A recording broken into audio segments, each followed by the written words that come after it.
Here we are again in the build-up to another East Anglian derby. And until the players go at it on Sunday, the battle lines will be drawn by supporters across East Anglia.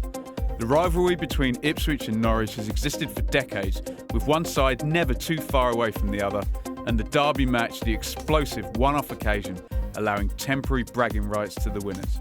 However, a one-off game can't truly solve the wider debate between supporters that rumbles on and on. My name is Benjamin Bloom, and I'm going to take on the thorny question, Ipswich versus Norwich, who is the bigger club? The trickiest part of this debate is actually defining what a big club is and what makes one bigger than the other. A quick Google of the word big gives us the following definition: of considerable importance or seriousness.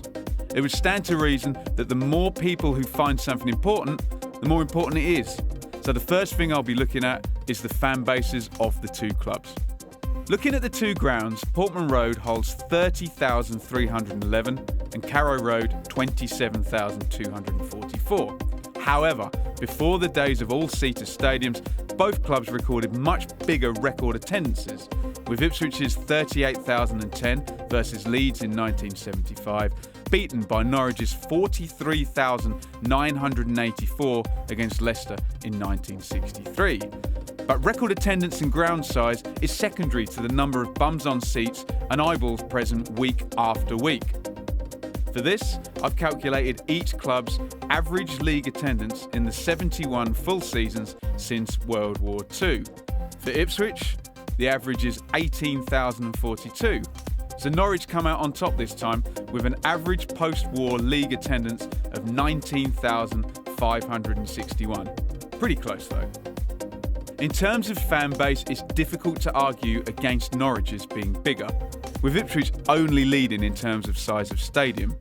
One caveat I should mention is that the 2011 census has the population of Norwich at 213,000 and Ipswich at 133,000. However, we're focusing just on the clubs, so I'm going to concede that one.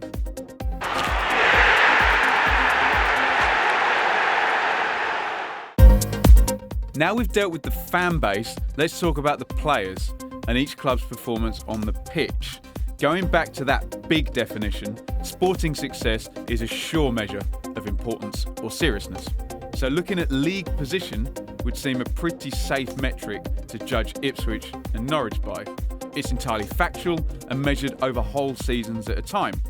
Once again, I'm going back to the end of World War II and calculating each club's average position in the football pyramid over those 71 seasons.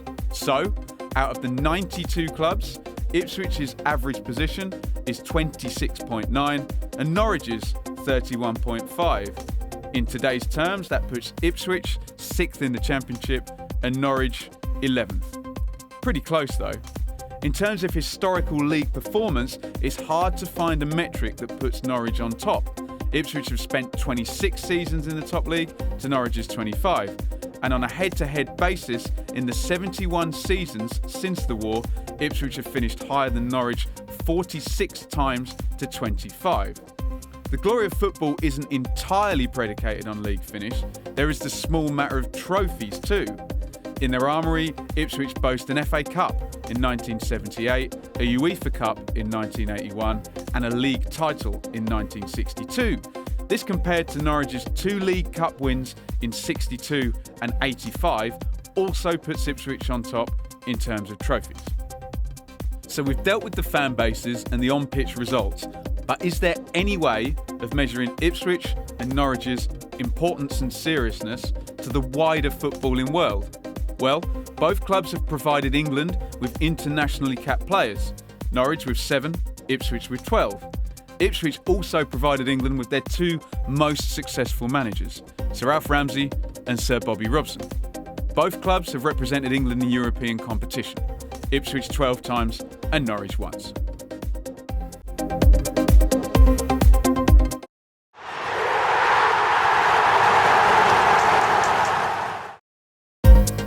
When we look at the facts, they tell us, according to fan base, Norwich are the bigger club. And according to on-pitch results, Ipswich are the bigger club. And here's where it starts to become a matter of opinion. Does a bigger fan base trump on-pitch results?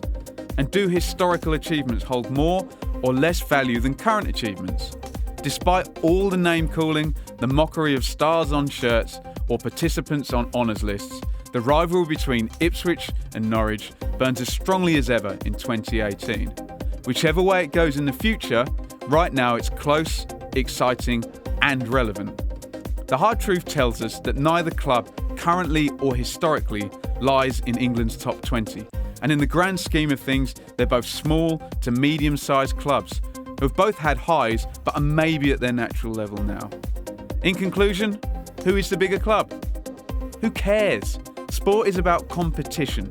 Let's live in the moment, and when the final whistle blows on Sunday, one or other set of fans may get to experience something far greater than any big club debate would ever give you. Who do you think is the bigger club? Let me know in the comments, but let's keep it civilised whether you agree or disagree with what I've said. If you enjoyed this video, please give a thumbs up and a subscribe. You can follow me on Twitter at Benjamin Bloom and the man who made this video at Ipswich. Thanks for watching and long live a great rivalry.